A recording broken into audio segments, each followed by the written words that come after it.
اللهم صل على محمد وآل محمد. السلام عليكم حبايبي متابعيني، إن شاء الله بصحة وعافية ورمضان كريم علينا وعليكم يا رب. واليوم اجيتكم بفيديو جديد وهو طريقة المحشي، وطبعا هو كلش سهل وما بي أي شي.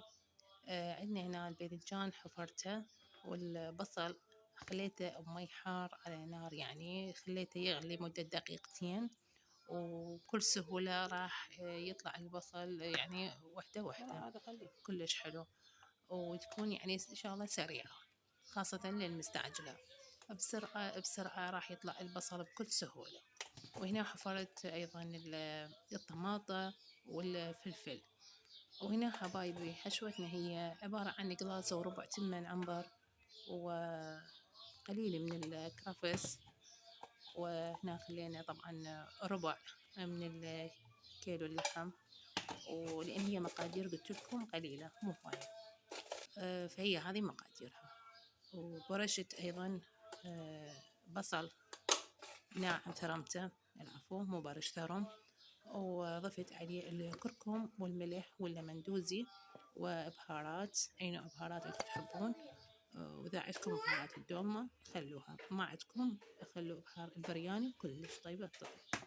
وهي ريحة الدومة وطعمها كلش كافي، يستغنى يعني حتى عن كل البهارات. وهنا ضفت دبس الرمان، وضفت هنا المعجون.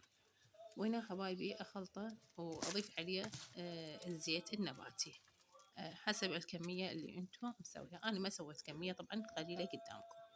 وهنا خليت عصرة ليمون. ليش؟ لأن احنا نريدها شوية حامضة، لأن هي راح تصير محشي. الشيخ محشي راح يكون عبارة عن وياه شوربة يعني. هسه راح تشوفوها بالفيديو.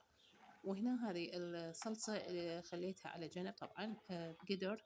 ضفت شوية زيت ومعجون، وخليت عليها مي، وخليت عليها فلفل ناعم، وخليتها تفور، وطفيت عليها النار. هنا سطرت الأقراص مال البوتيتا بشعب القدر، وبديت أحشي بالباذنجان والفلفل والطماطة والبصل.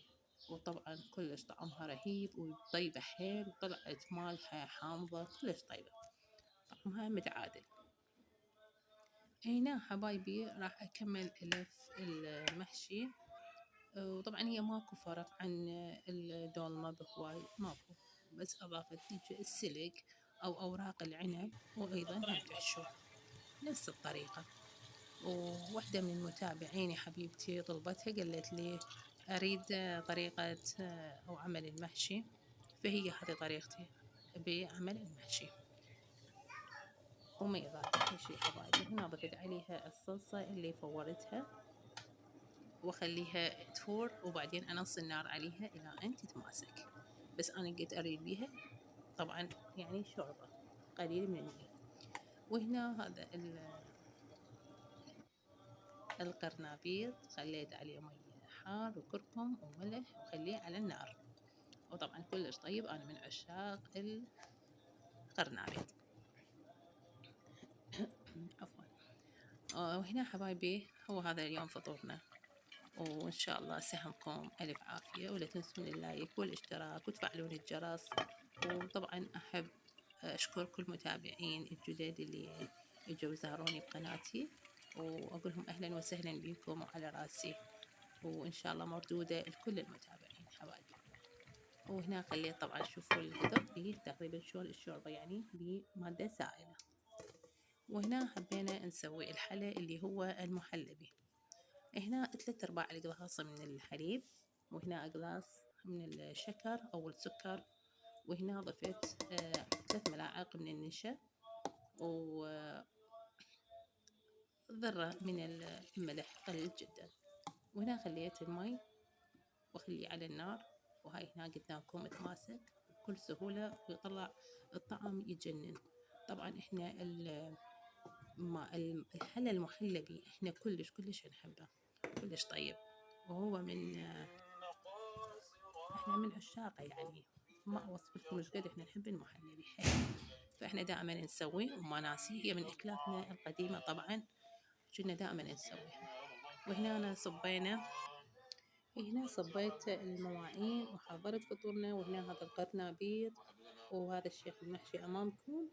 وهنا سوينا حلا ثاني اللي هو تراب الملوك. هنا عندي بسكت الشاي طحنته بهذا المبرشة، وهنا عندنا الكريمة ضفتها عليه أو ضفت عليه شوية من النوتيلا، وهنا ضفت عليه حبيبات الكاكاو ورجعت هم ضفت عليه، وهاي قدامكم جاهز وألف عافية.